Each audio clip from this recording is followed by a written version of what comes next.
Представители федерального парламента отчитаются перед Общественной палатой республики. Речь о сенаторах Елене Шумиловой и Ольге Епифановой, а также депутате Госдумы от Коми Олеге Михайлове. Первая отчитаться о проделанной работе откликнулась сенатор Российской Федерации Елена Шумилова.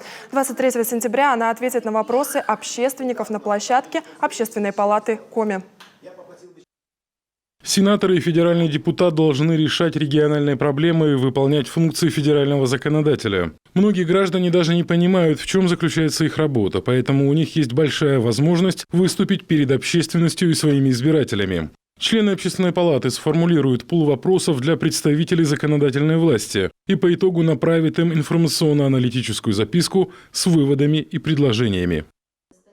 Заместитель председателя Общественной палаты Галина Лапшина рассказала, что общественным организациям важно узнать о деятельности федеральных парламентариев. Цитата: «С министрами республики и депутатами городского совета мы встречаемся довольно часто. Мы проводим совместные мероприятия и знаем о деятельности друг друга все. Час с министром позволяет узнать еще больше полезной информации и дает возможность задать интересующие нас вопросы. К сожалению, о деятельности сенаторов и депутатов Госдумы мы знаем гораздо меньше. А вопросов, как правило, возникает гораздо больше». Конец цитаты.